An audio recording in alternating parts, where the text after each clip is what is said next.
নাহিদ ছেলে না, সে হিজড়া। বাবা স্তম্ভিত। কি বললি তুই?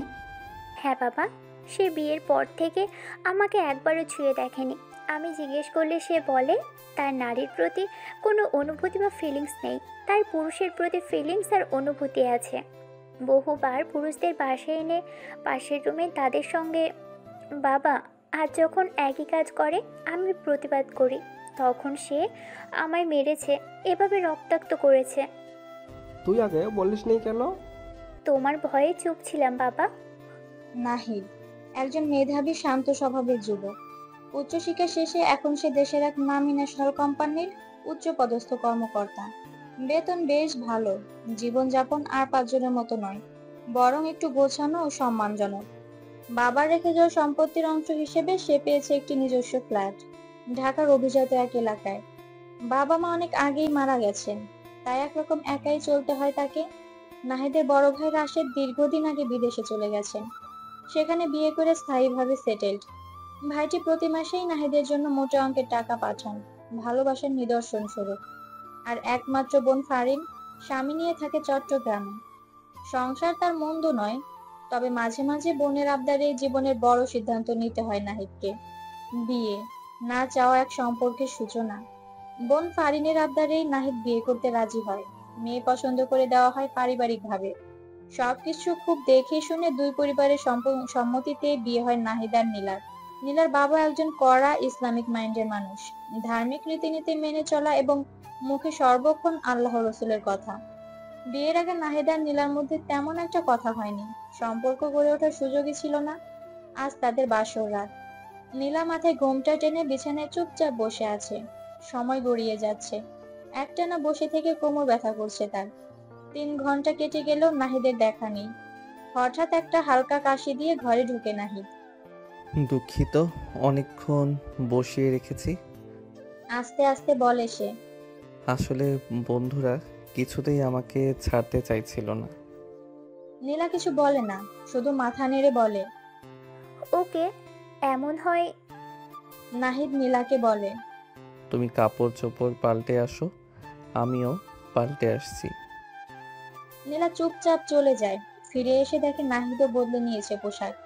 এই প্রথম তারা একে অপরের মুখোমুখি। একটু সময় চুপচাপ, তারপর নীলা ভাঙে নীরবতা। আপনার কি কখনো কোনো রিলেশন ছিল? নাহিদ একটু অবাক হয়, তারপর ধীরে বলে, না, আমি রিলেশনে বিশ্বাস করি না। আমার জীবনে বরাবর পড়াশোনাই ছিল প্রধান। তুমি? নীলা উত্তর দেয়, অনেক প্রপোজ পেয়েছি, কিন্তু বাবার ভয়ে কখনো সাড়া দিইনি, কোনো সম্পর্কে জড়াইনি। এরপর নীলা একটু থেমে গলায় আবেগ আনে। একটা অনুরোধ করতে চাই, আপনি রাগ করবেন না তো? বলো, কি অনুরোধ? আমি এখন বিয়ে করতে চাইনি, বাবার চাপেই বিয়ে করেছি। আমার মাস্টার্স শেষ হতে এখনও 16 মাস বাকি। আমি চাই এই সময়টাই আপনি আমার প্রতি কোনো সম্পর্কের দাবি না করেন। আপনি যদি আমাকে সময় দেন, আমি চিরজীবন কৃতজ্ঞ থাকব। নাহিদ কিছুক্ষণ চুপ করে থাকে, চোখে জল টলমল করে ওঠে। ধীরে বলে সে, ঠিক আছে, আমি চেষ্টা করব নিজেকে তোমার থেকে দূরে রাখতে, তোমার স্বাধীনতাকে সম্মান করব। কিন্তু নাহিদ জানতো না এই অনুরোধের আড়ালে আছে এক ভয়ঙ্কর পরিকল্পনা। নীলা, যার মুখে এত সাদামাটা আবেগ, সে আসলে চালিয়ে যাচ্ছে অন্য এক নাটক। তার প্রেমিকের নাম সাগর। হ্যাঁ, নীলার সাগর নামে একটা ছেলের সাথে সম্পর্ক আছে, ও চলছে। এই 16 মাসের অজুহাতটা তাদের দুজনের মিলেই বানানো, একটু সময়ের জন্য, একটু সুবিধার জন্য। আর নাহিদ, সে তো দিন দিন নীলার উপর আরো বেশি বিশ্বাস করতে শুরু করেছে। স্ত্রীর প্রতি এমন সম্মান আর শ্রদ্ধা খুব কম স্বামীই দেখাতে পারে। সে মন স্থির করে পুরো 16 মাস স্ত্রীকে স্পর্শ করবে না, যাতে তার পড়াশোনা ব্যাহত না হয়। অন্যদিকে নীলার গোপন জীবন। নাহিদ অফিস আর বাসার মধ্যে ব্যস্ত, কিন্তু নীলা প্রতিদিন সাগরের সঙ্গে দেখা করে, ঘোরে, মাঝে মধ্যে হোটেলে রুম ডেটও করে। একদিন একটা হোটেল রুমে উঠে তারা, রুম ভাড়া নেয়। আর এই সময়টায় নাহিদ ঘুরে ফিরে ভাবছে নিজের বিশ্ববিদ্যালয় জীবনের কথা। একসময় বিশ্ববিদ্যালয়ে একটা মেয়ে ছিল, মাহি। মাহি তাকে ভালোবাসতো। ভালোবাসা নয়, যেন পাগলামি। প্রতিদিন প্রপোজ করত, কিন্তু নাহিদ তাকে বন্ধু ভেবেই চলতো। মাহির নাহিদ বলতে পাগল। মাহি মেয়েটা ভীষণ ভালো ভদ্র ছিল। ভার্সিটিতে নাহিদ ছাড়া আর কোনো ছেলের সাথে মেলামেশা করতো না। নাহিদকে সত্যিকারের ভালোবাসতো। একদিন অতিষ্ঠ হয়ে রেগে গিয়ে মাহিকে থাপ্পড় মারে। মাহি কাঁদতে কাঁদতে বলে, নাহিদ, তুমি কোনোদিন সুখী হবে না। আমি যদি কখনো বিয়ে করেও থাকি তা তোমাকেই করব। তোমার জন্য সারা জীবন অপেক্ষা করব ইনশাল্লাহ। সেদিনের পর মাহি আর বিশ্ববিদ্যালয়ে আসেনি। নাহিদ অনেক খুঁজেছে, কোথাও খোঁজ মেলেনি।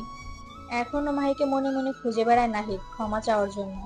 পড়াশোনা শেষ করে অনেক ইন্টারভিউ দিয়েছে, চাকরি কিছুতেই পাচ্ছিল না। তবে হঠাৎ একদিন কোনো ইন্টারভিউ ছাড়াই এক কোম্পানির অ্যাপয়েন্টমেন্ট লেটার আসে। 1 তারিখ থেকে জয়েন করতে হবে। সেই থেকে কেটে গেছে 3 বছর। মাথা তুলে বেঁচে থাকার গল্প শুরু হয়েছিল তার। 15 মাস পর ধরা পড়ে গেল নীলার মুখোশ। এভাবে করে কেটে গেল 15 মাস।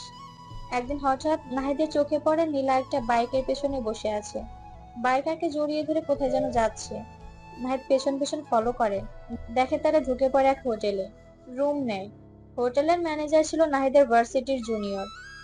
আরে নাহিদ ভাই, অনেকদিন পর। ভাই, একটু আগে যে মেয়ে আর ছেলে ঢুকলো, চিনো? ওরা তো প্রায়ই আসে ভাই। কেন, কোনো সমস্যা? ছেলেটা কিছু না, কিন্তু মেয়েটা আমার স্ত্রী। ম্যানেজার অবাক হয়ে বলল, আপনি তাহলে আজ হাতে নাতে ধরেন, আমি আপনাকে ডুপ্লিকেট চাবি দিচ্ছি। নাহিদ রুমে ঢুকে দেখে যা দেখতে চায়নি কোনোদিন। সাগর আর নীলার অন্তরঙ্গ দৃশ্য। রাগে ক্ষোভে পাথরের মতো দাঁড়িয়ে থাকে কিছুক্ষণ। তারপর নীলা চুলের মুঠি ধরে ঠাস ঠাস করে 4টা থাপ্পড় দেয়। 1 ঘন্টার মধ্যে বাসায় ফিরে সব কিছু শেষ করবি, নইলে আমি শেষ করে দেব তোকে। নীলার কপাল ফেটে রক্ত ঝরে পড়ে, মাথা কেটে যায়। ভয়ে কাঁপে সে। মিথ্যা জাল, ভয়াবহ অপবাদ। হোটেল থেকে নাহিদের বাসায় না গিয়ে নীলা যায় বাবার বাসায়। রক্তাক্ত অবস্থায় কাঁদতে কাঁদতে ঢোকে। বাবা, বাবা, আমায় বাঁচাও। কি হয়েছে মা? এই অবস্থা কেন? নীলা গলা ভেঙে কাঁদে, চোখে জল আর মুখে ভয়। বাবা, নাই ছেলে না, সে হিজড়া। বাবা স্তম্ভিত। কি বললি তুই? হ্যাঁ বাবা, সে বিয়ের পর থেকে আমাকে একবারও ছুঁয়ে দেখেনি। আমি জিজ্ঞেস করলে সে বলে তার নারীর প্রতি কোনো অনুভূতি বা ফিলিংস নেই, তার পুরুষের প্রতি ফিলিংস আর অনুভূতি আছে। বহুবার পুরুষদের বাসায় এনে পাশের রুমে তাদের সঙ্গে বাবা আর যখন একই কাজ করে তখন আমি প্রতিবাদ করি, তখন সে আমায় মেরেছে, এভাবে রক্তাক্ত করেছে। তুই আগে বলিস নি কেন? তোমার ভয়ে চুপ ছিলাম বাবা। এ কথায় নাহিদ যে শেষ হয়ে যাবে তা নাহিদ জানতো না। অপমান, বিচার আর সামাজিক মৃত্যু। নাহিদের বাসায় 20 মিনিটের মধ্যেই হাজির হয় নীলার বাবা, ভাই মাসুদ, এলাকার লোকজন ও স্থানীয় কাউন্সিল। নাহিদ কিছু বোঝার আগেই মাসুদ তাকে এলোপাতাড়ি মারতে থাকে। নাহিদ চিৎকার করে। কেন মারছো, কারণ তো বলো। নীলার বাবা বলে, তুমি হিজড়া? সি সি, তোমার মতো পাপীর জায়গা জাহান্নামও হবে না। কাউন্সিলর এবং সমাজের লোকেরা বলে, এমন লোকের সাথে মেয়ে কেমনে সংসার করবে? আমরা তালাক চাই। তারা সমাজে বিচার বসায়। নাহিদের কথা কেউ শোনে না। সবাই ভাবে একটা মেয়ে এত লাজ লজ্জার মাথাকে তার স্বামীর বিরুদ্ধে মিথ্যা বলবে না। তাই নীলা যা বলছে তাহলে তো সেটা সত্যি। বিচার হয়, রায় দেওয়া হয়। যেহেতু সে আগে এমন কিছু করেনি, তবে তাকে মাথা নেড়া করে গলায় জুতার মালা পরিয়ে এলাকায় ঘোরাতে হবে এবং 1 মাসের মধ্যে তার ফ্ল্যাট বিক্রি করে এই এলাকা ছেড়ে দিতে হবে। সমকামী মানুষ সমাজের শত্রু। নাহিদ কাঁদে, আকুতি মিনতি করে, কিন্তু কেউ শোনে না। তাকে মাথা নাড়া করে গলায় জুতার মালা দিয়ে রাস্তায় ঘোরানো হয়। নাহিদের সকল সম্মান আজকে শেষ হয়ে গেল। লজ্জায় আত্মহত্যার কথা ভাবলেও আল্লাহর ভয়ে সেটা করে না। শুধু বলে, আল্লাহ, আমি কি পাপ করেছিলাম, তুমি এর বিচার করো। অন্যদিকে নীলা হেসে ওঠে। মিস্টার নাহিদ, আমার গায়ে হাত তুলেছিলেন না? দেখলে তো কি করলাম, 1000 গুণ শাস্তি দিয়েছি। অন্তিম অপমান। নাহিদের ভাই বোনও আর তাকে বিশ্বাস করে না। তারা সম্পর্ক ছিন্ন করে। তারাও ছিছি করে। বাসা থেকে বের হলেই মানুষ ছিছি করে। একজন পুরুষ হয়ে পুরুষের সাথে সমকামী মানুষ সমাজের শত্রু। অফিস কলিগরাও ফোন করে বাজে কথা বলে। পৃথিবীটা এখন নাহিদের কাছে জাহান্নাম মনে হয়। সে অফিসে রিজাইন লেটার পাঠিয়ে দেয়। নাহিদের জীবন যেন হঠাৎ করে থমকে গেছে। বিশ্বাসভঙ্গের যন্ত্রণা, অপমানের ভার আর সমাজের ঠোঁটকাটা কথার সামনে সে নিজেকে পুরোপুরি গুটিয়ে নিয়েছে। নিজের সেই একমাত্র শান্তির আশ্রয় ঘরটিকেই সে যেন কারাগারে রূপান্তর করেছে। কারো সঙ্গে দেখা সাক্ষাৎ তো দূরের কথা, সে যেন নিজের সাথেই সম্পর্ক ছিন্ন করেছে। এক সপ্তাহের মধ্যে নাহিদ এক বড় সিদ্ধান্ত নিয়ে ফেলে। তার ছোট্ট ফ্ল্যাটটি তুলনামূলক কম দামেই 35 লক্ষ টাকায় বিক্রি করে দেয়। তার মন স্থির। এই শহর, এই সম্পর্ক, এই পরিবেশ, সবকিছু থেকে সে নিজেকে বিচ্ছিন্ন করবে। একেবারে হারিয়ে যাবে দূরে, যেখানে কেউ চিনবে না, কেউ কষ্ট দেবে না। এমন সময় এক সকালবেলা দরজায় কুরিয়ারের ঘন্টা বাজে। দরজা খুলে নাহিদ কুরিয়ার রিসিভ করে। খাম খুলতেই চোখ আটকে যায় প্রেরকের পরিচয়। তার অফিসের বস। খামের ভিতরে একটি চিঠি ও একটি কন্ট্রাক্ট পেপার।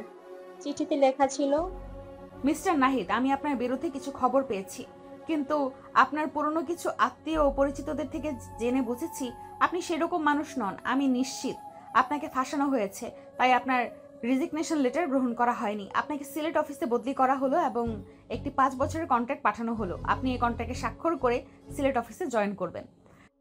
চিঠিটা পড়ে নাহিদের বুকের ভেতর জমে থাকা ভারী পাথরটা একটু হলেও নড়ে ওঠে। সে স্বস্তির নিঃশ্বাস ফেলে বলে, যাক, কেউ একজন তো এখনো আমার উপর বিশ্বাস রাখে। কিন্তু চিঠির শেষ লাইনে এসে চোখ আটকে যায়। এই 5 বছরের মধ্যে আপনি নিজে থেকে চাকরি ছাড়তে পারবেন না। নাহিদ যেন বুঝে যায় এই চাকরি এখন শুধু কাজ নয়, তার জীবনের শেষ আশ্রয়। পরদিন ভোরে এক ব্যাগ স্মৃতি ও এক বুক ক্লান্তি নিয়ে সে সিলেটের উদ্দেশ্যে রওনা দেয়। 2 দিন পর নতুন অফিসে জয়েন করে। সমস্ত প্রক্রিয়া সম্পন্ন করে নিজ কেবিনে ঢুকে পড়ে। অন্যদিকে নীলার বড় ভাবি দীর্ঘদিন বাবার বাড়িতে ছিলেন।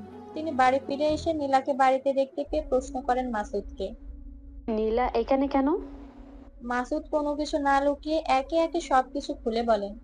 শুনে নীলার ভাবি হঠাৎ উত্তেজিত হয়ে ওঠেন। তিনি চিৎকার করে বলেন, নাহিদ আর আমি একই বিশ্ববিদ্যালয়ের ছাত্রছাত্রী ছিলাম, পাশাপাশি বাসাতেও থাকতাম। ওর চরিত্র আমি খুব ভালো করেই জানি। 3 মাস আগে একটা ফার্মেসিতে ওর সঙ্গে দেখা হয়। তখন আমি প্রেগনেন্সি কিট কিনছিলাম। ও আমাকে এমনভাবে প্রশ্ন করে যে আমার সন্দেহ হয়। তিনি আরো বলেন, আমি তখন নাহিদকে নিয়ে একটা রেস্টুরেন্টে যাই এবং সরাসরি জিজ্ঞাসা করি, নীলা আর তোমার মধ্যে কি চলছে? অনেক চাপে পড়ে সে সব খুলে বলে, নীলার বাসর রাতের কথাও। তারপর বলেন, আমি নীলাকে অনেকবার এক ছেলের সাথে খুবই ঘনিষ্ঠ অবস্থায় দেখেছি। তাদের সম্পর্ক কিছুতেই স্বাভাবিক ছিল না। একথা শুনে নীলার বাবা ও ভাই ক্ষিপ্ত হয়ে নীলাকে কিছু বলার জন্য এগিয়ে যান, কিন্তু তার আগেই নীলা বলে ওঠে, সব মিথ্যা কথা। ভাবি আর নাহিদের মধ্যে পরকীয়া ছিল। ওই আমার স্বামীকে ফাঁসিয়েছে। একথার উত্তরে নীলার ভাবি রেগে গিয়ে এক হাতে নীলার গালে জোরে 2টি থাপড় বসিয়ে দেন। তিনি বলেন, তুই তো নিজেই কদিন আগে বলেছিলি নাহিদ নারীর প্রতি কোনো আকর্ষণ বোধ করে না। এখন বলছিস আমি ওর সঙ্গে পরকীয়া করছি? নীলা বুঝে যায় আর লুকানোর জায়গা নেই। অবশেষে সবকিছু স্বীকার করে ফেলে। সে সাগরের সাথে সম্পর্ক, তার বিয়ের পর প্ল্যান করা প্রতারণা, সব। একথা শুনে নীলার বাবার মাথায় আঘাত লাগে। স্ট্রোক করে মাটিতে লুটিয়ে পড়ে। তাকে দ্রুত হাসপাতালে ভর্তি করা হয়। পুরো পরিবার ভেঙে পড়ে, অনুতপ্ত হয়। এতদিন যে নাহিদকে তারা অপমান করেছে, যার উপর এতটা অন্যায় করেছে, আজ বুঝতে পারছে সে ছিল একমাত্র নিষ্পাপ মানুষ। অন্যদিকে সিলেট অফিসে বসে থাকা নাহিদকে হঠাৎ বস ডাকেন। সে তার কেবিনে ঢুকে যার সামনে গিয়ে দাঁড়ায়, তার চোখ ছলকে ওঠে অবাক বিস্ময়ে। সামনে বসে আছেন মাহি। তার মুখ ফ্যাকাশে হয়ে যায়। কিছু বলার আগেই মাহি গম্ভীর গলায় বলে, মিস্টার নাহিদ, এই কাগজে সাইন করুন। নাহিদ কিছু বুঝে উঠতে না পেরে তাকিয়ে থাকে। সই করতে গিয়েও থমকে যায়। তারপর বলে, তুমি তুমি এখানে? আমি তো তোমাকে অনেক খুঁজেছি। মাহি ঠান্ডা গলায় বলে, যদি আমি হারিয়ে যেতাম তাহলে খুঁজে পেতে। আমি লুকিয়েছিলাম তোমার নাগালের বাহিরে। নাহিদ স্তম্ভিত হয়ে বলে, মানে কি? মাহি বলল, তুমি ইন্টারভিউ ছাড়াই চাকরি পেয়েছো, মনে করো সেটা এমনি এমনি? আমি তখন লন্ডনে ছিলাম, বাবাকে বলে চাকরির ব্যবস্থা করি। আমার বাবার কোম্পানিতে তোমার পোস্টিং হয়। তুমি যখন রিজাইন দাও, বাবা আমাকে সব কিছু জানান। আমি তাকে বলি এই ছেলে অন্যরকম, ফাঁসানো হয়েছে। নাহিদের চোখে তখন সব পরিষ্কার হয়ে আসে। মাহির মুখে সে যেন তার জীবনের আলোর ঝলক খুঁজে পায়। মাহি আরো বলে, তোমার কি মনে আছে একদিন ভার্সিটির মাঠে বলেছিলাম জীবনে কাউকে বিয়ে করলে একমাত্র তোমাকেই করব ইনশাল্লাহ। আমি আমার কথা রেখেছি, আজ আমি তোমাকে বিয়ে করেছি। নাহিদ তাজ্জব হয়ে জিজ্ঞেস করে। আমি কখন তোমাকে বিয়ে করলাম? মাহি মুচকি হেসে বলে, এই যে একটু আগে যে 8টা কাগজে সাইন করলে তার মধ্যে একটা ছিল কাবিননামা, বাকি 7টা স্ট্যাম্প পেপার তোমাকে আটকে রাখার জন্য। নাহিদ রেগে গিয়ে বলে। আমি এই বিয়ে মানি না।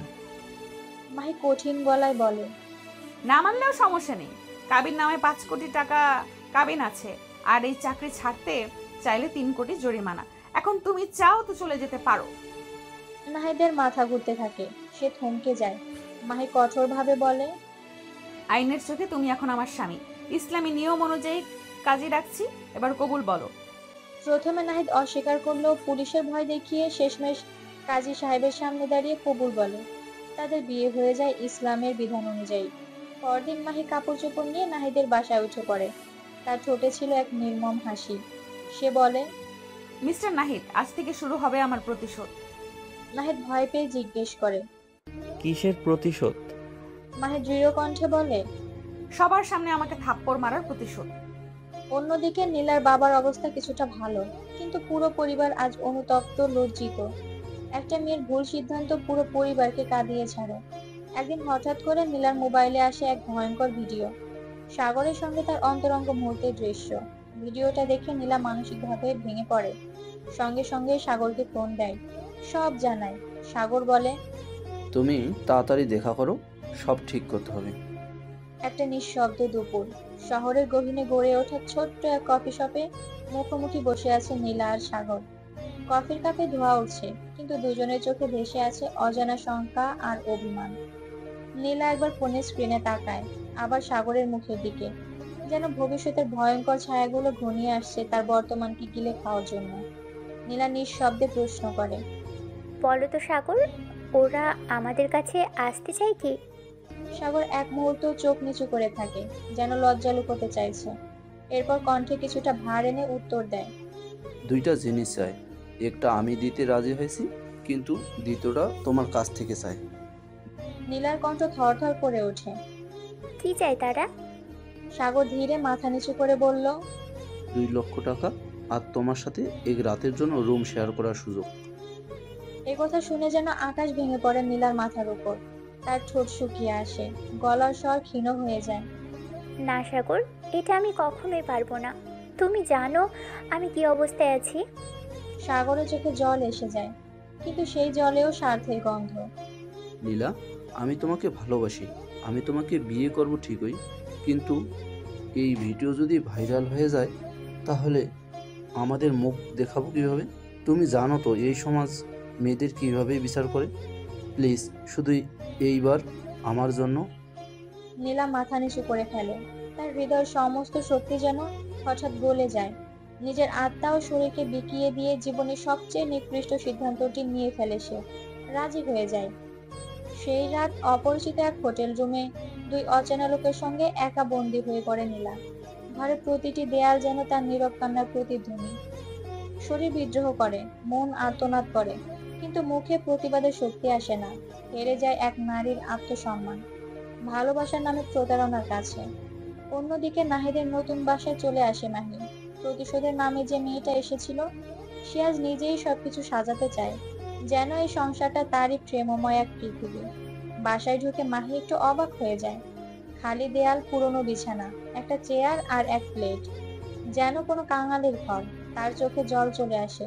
মাহি নাহিদকে আদেশ করে, চলুন রেডি হন। নাহিদ বলে, কেন? মাহির চোখ রক্তিম, ঠোঁট শক্ত। রেডি হবে না? তাহলে পুলিশ ডাকছি। নাহিদ চুপচাপ রেডি হয়ে যায়। নিজের মধ্যে যেন লজ্জা আর শ্রদ্ধার এক অদ্ভুত দ্বন্দ্ব। মার্কেটে গিয়ে মাহির নিজ হাতে ঘরের সকল আসবাবপত্র কিনে আনে। বিছানা, টেবিল, পর্দা, ফ্রিজ, স্টোভ, থালা বাসন, সবকিছু। মনে হচ্ছিল এই মেয়েটা যেন নিজের সংসার করছে। Not revenge, but restoration. বাড়ি ফিরে সে নাহিদকে বাজারের লিস্ট ধরিয়ে দেয়। নাহিদ লিস্ট নিয়ে বেরিয়ে যায়, আর মনে মনে ভাবে, এই মেয়ে তো আমার জীবন থেকে প্রতিশোধ নিতে এসেছিল, তাহলে কেন আজ এভাবে আমার সংসার সাজিয়ে দিচ্ছে? রাতে খাওয়া শেষে একই ঘরে ঘুমোতে আসে দুজন, কিন্তু নাহিদের মন অস্থির। সে বলে, আমি পাশের ঘরে চলে যাই।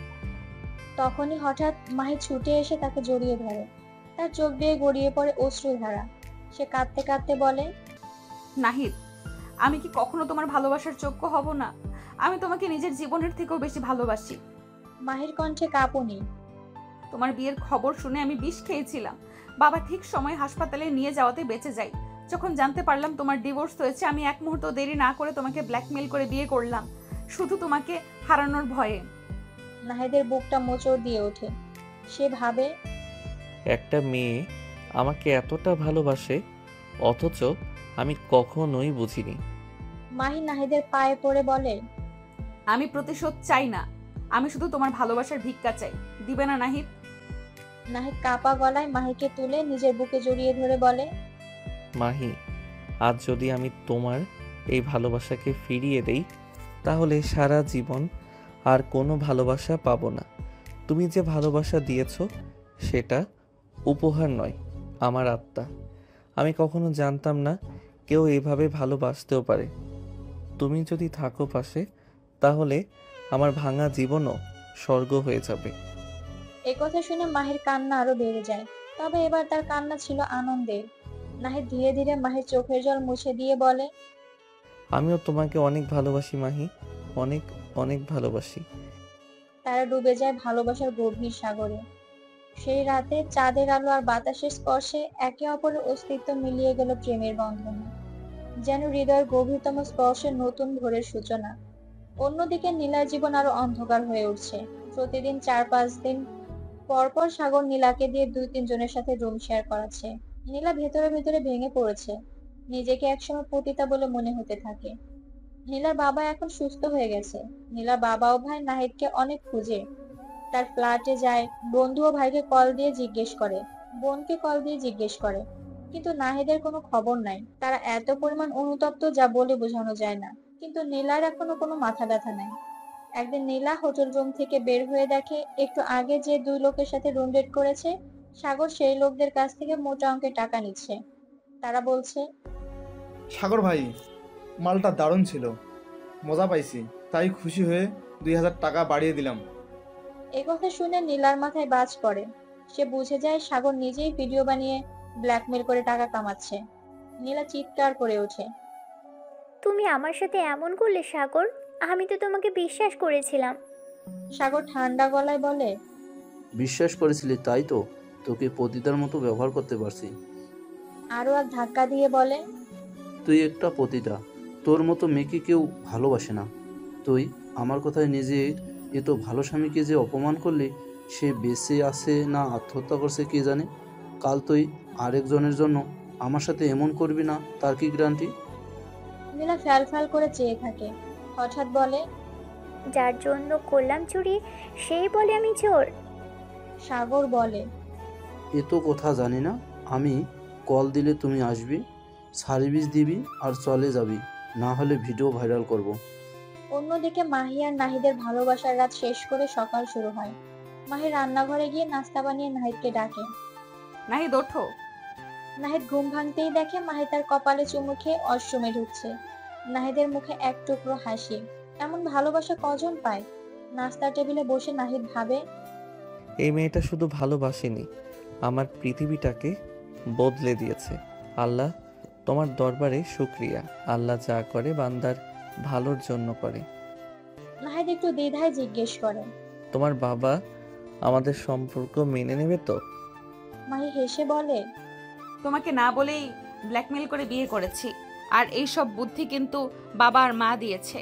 ওরা তোমাকে অনেক আগে থেকেই পছন্দ করে। নাহিদের চোখ কপালে উঠে যায়। মানে? মাহি বলে, আমার মা বাবাও ভালোবেসে বিয়ে করেছে, তারা বোঝে ভালোবাসা কাকে বলে। নাহিদ বলে, তবে একটা অনুরোধ, অফিসে আমাদের সম্পর্কটা গোপন থাকুক।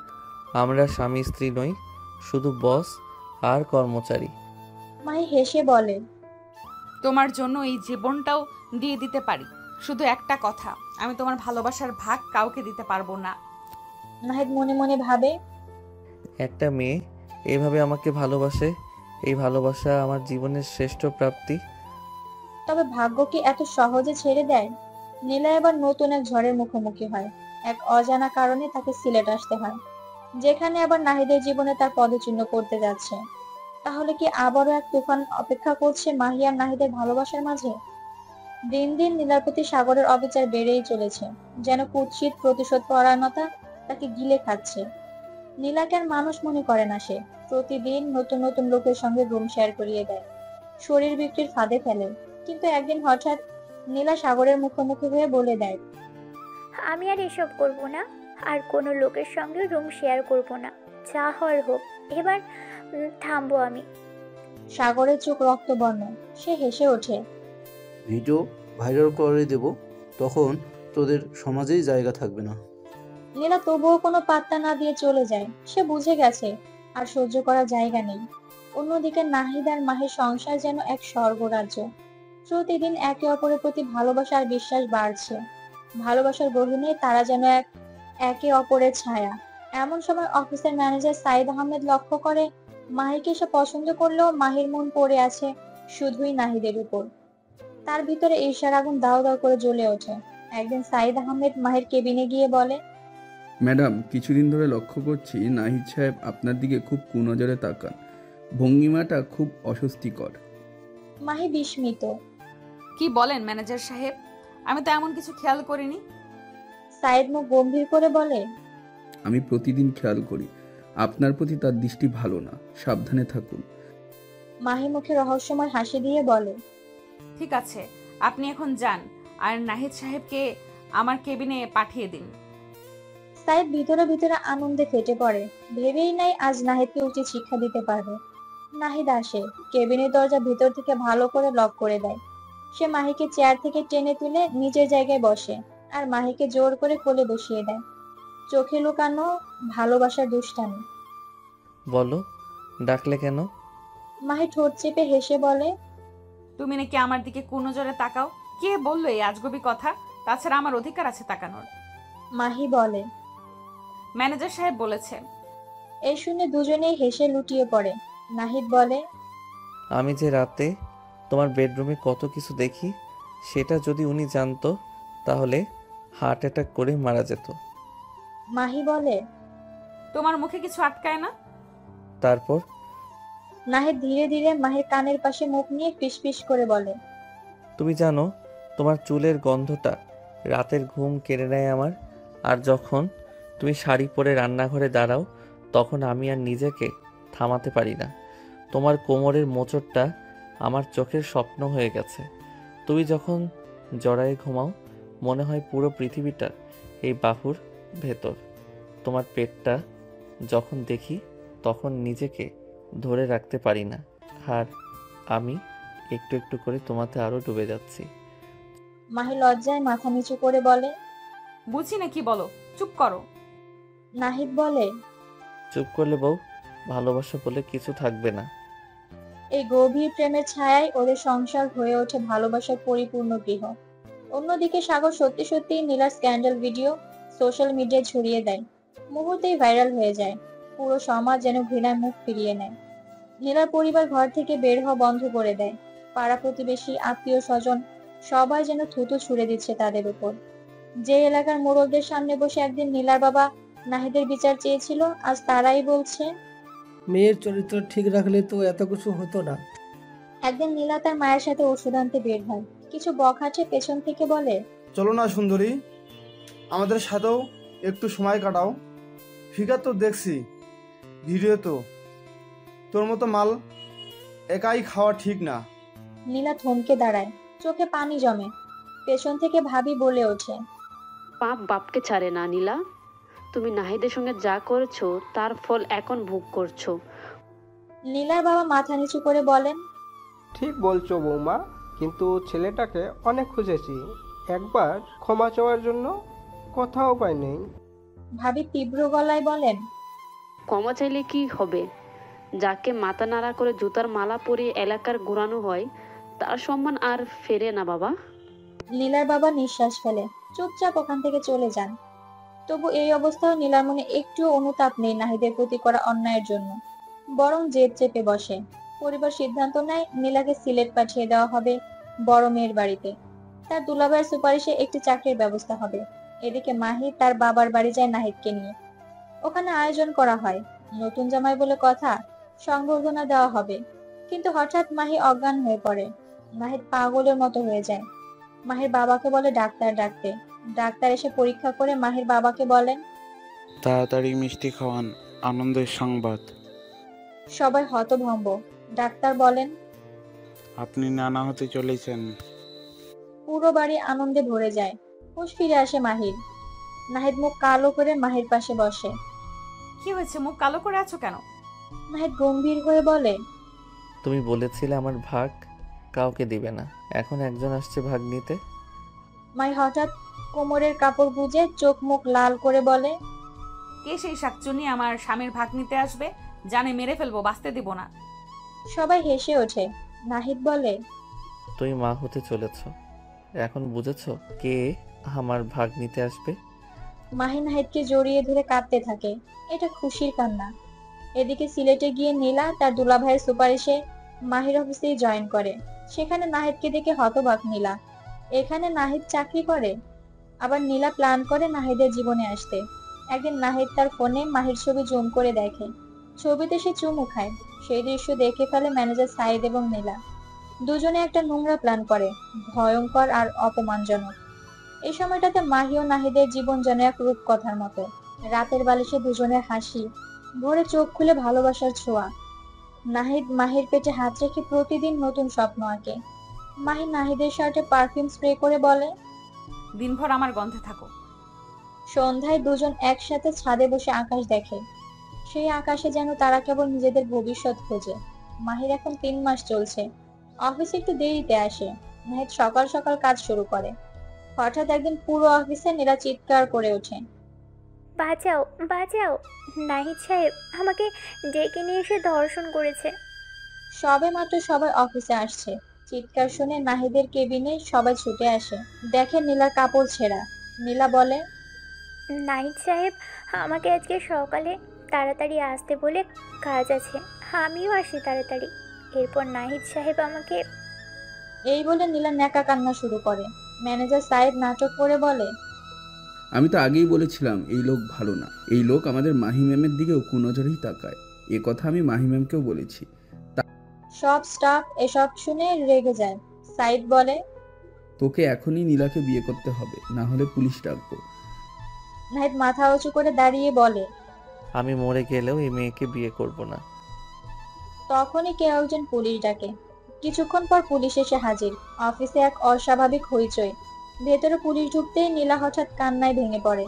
থরথর করে কাপা গলায় সে বলে উঠল, স্যার এই লোকটা আজকে আমাকে অফিসে সবার আগে আসতে বলেছিল, আমি বিশ্বাস করে এসেছি।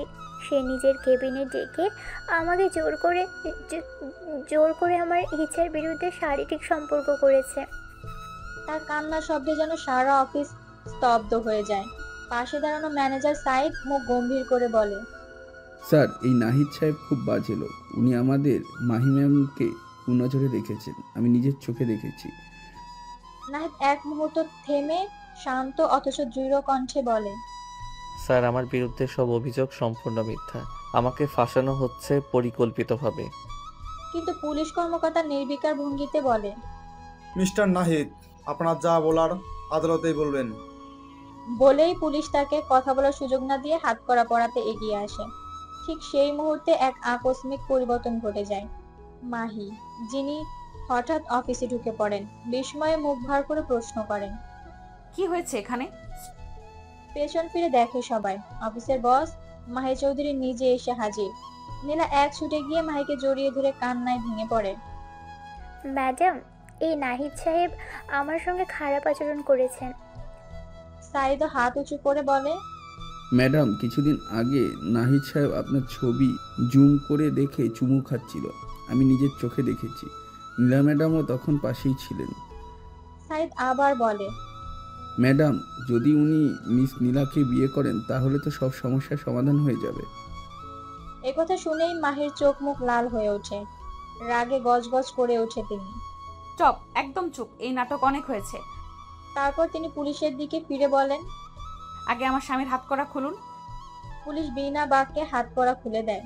মাহি কাপা গলায় বলে, আমি এতদিন চুপ করেছিলাম, কিন্তু আজ আর নয়।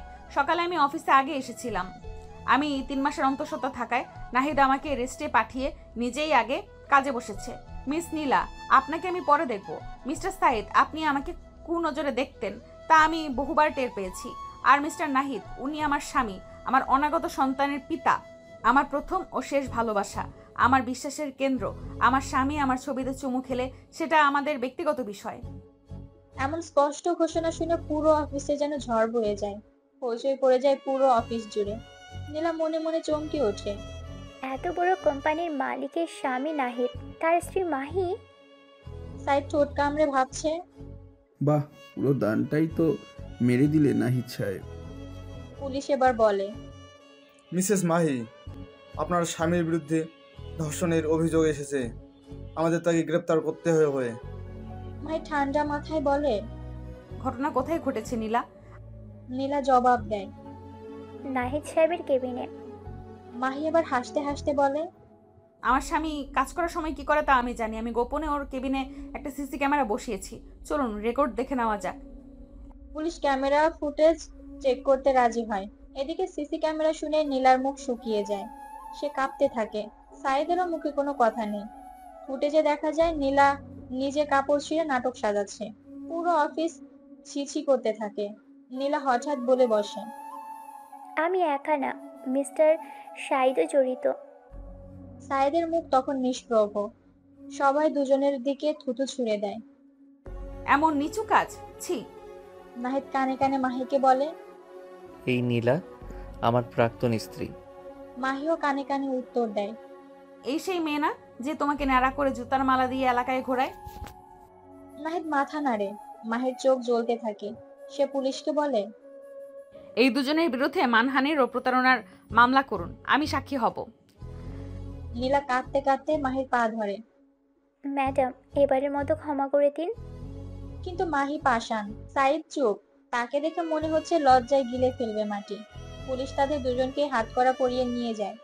মাহি হঠাৎ নাহিদকে অফিসের সবার সামনে জড়িয়ে ধরে হু হু করে কাঁদতে থাকে। নাহিদ লজ্জায় নিচু মুখ করে দাঁড়িয়ে থাকে। মাহি তখন বলে, আমার স্বামী আমাদের সম্পর্ক গোপন রেখেছিল, যেন আপনাদের কাছে বস নয় সহকর্মী মনে হয়। তাই আমরা সম্পর্ক লুকিয়ে রেখেছিলাম। সেদিন আর অফিস করে না কেউ। মাহি নাহিদ বাড়ি ফিরে যায়। তারপর শুরু হয় তাদের প্রেমের নতুন অধ্যায়। বিশ্বাস, ভালোবাসা আর শ্রদ্ধার বন্ধনে গড়া এক দুর্লভ সংসার। নিঃশর্ত ভালোবাসা, মাহি ও নাহিদের প্রেম। রাতে ঘরে বসে মাহি নাহিদের গালে হাত বুলিয়ে বলে, যেন আমার ভালোবাসা ছিল নিঃস্বার্থ। আল্লাহ আমার ভালোবাসাকে কবুল করেছেন বলেই তোমায় পেয়েছি। মাহির চোখ ভিজিয়ে উত্তর দেয়, আমিও হয়তো জীবনে কিছু ভালো কাজ করেছিলাম, তাই তো আল্লাহ তোমার মতো একজন জীবনসঙ্গী দিয়েছেন। মাহি জড়িয়ে ধরে বলে, তোমার কষ্ট, তোমার লাঞ্ছনা, তোমার সহ্য, সবকিছুর সাক্ষী আমি। এখন আর কাউকে ভয় পাই না, কারণ তুমি আমার ঢাল। তারপর দুজন একে অপরের হাত ধরে জানালার পাশে দাঁড়ায়। চাঁদের আলো ঝলমল তাদের মুখ। নাহিদ মাহির কপালে চুমু খায়। মাহি হাসে, বলে, তোমার গায়ের ঘ্রাণই আমার শান্তি। সেই রাতে দুজন একে অপরকে ভালোবাসায় ভরিয়ে দেয়, শরীর, মন, আত্মা সবটুকু দিয়ে। সকালে সন্তানকে কোলে নিয়ে খিলখিলিয়ে হাসেন। এইভাবে কেটে যায় 6 বছর। পরিবার ও ভবিষ্যৎ। এই 6 বছরে তাদের একটি ছেলে এবং একটি কন্যা সন্তান হয়। ছেলে মাহিদ আহমেদ চৌধুরী, বয়স 6 বছর। মেয়ের বয়স 2 বছর। অন্যদিকে সাগরের বিয়ে হয়েছে, যমজ 2 সন্তান। তবে আজ তার জীবন এক করুণ অধ্যায়। 1 বছর আগে ছাদ থেকে পড়ে গিয়ে হাত পা ভেঙে পঙ্গু হয়ে পড়ে সে। স্ত্রী এখন তার সামনে অন্য পুরুষ নিয়ে শারীরিক সম্পর্ক করে। সে কিছুই বলতে পারে না। কিছু বললে স্ত্রী তাকে ছেড়ে চলে যাবে। সাগর প্রতিদিন নাহিদ ও নীলাকে মনে করে আফসোসে পড়ে চুপচাপ কান্না করে। নীলা ও সাইদের পরিণতি। সাইদ ও নীলা জেল থেকে বের হওয়ার পর তাদের পরিবার সকল সম্পর্ক ছিন্ন করে। এখন তারা 5 ওয়াক্ত নামাজ পড়ে, ধর্মকর্ম করে চলা শুরু করে। একটি গার্মেন্টসে চাকরি নেয়, পরে বিয়ে করে সংসার করে। তাদের একটি ছেলেও হয়, বয়স 4 বছর। একদিন তারা ছেলে সহ এক পার্কে বেড়াতে গিয়ে দেখে মাহি নাহিদ তাদের সন্তানদের নিয়ে খেলছে। নীলা এক ছুটে গিয়ে নাহিদের পা ধরে কেঁদে বলে, নাহিদ, আমাকে ক্ষমা করে দাও। নাহিদ বলে, আপনি কে? নীলা মুখ তোলে। মাহি নাহিদ চমকে যায়। এক সময়কার নীলা আজ পর্দানশীল, শান্ত নারী। সাইদ ও তাদের সন্তানও আসে। নাহিদ বলে, তোমরা সত্যি বদলে গিয়েছো। আমি তোমাদের অনেক আগেই ক্ষমা করে দিয়েছি। চাও তো চট্টগ্রাম অফিস জয়েন করতে পারো। নীলা ও সাইদ মাথা নিচু করে সম্মতি জানায়। মাহি বিস্ময়ে হাসে। এমন উদারতা শুধু তার স্বামীর পক্ষেই সম্ভব। ভালোবাসার সম্মানই একমাত্র পাথেয়।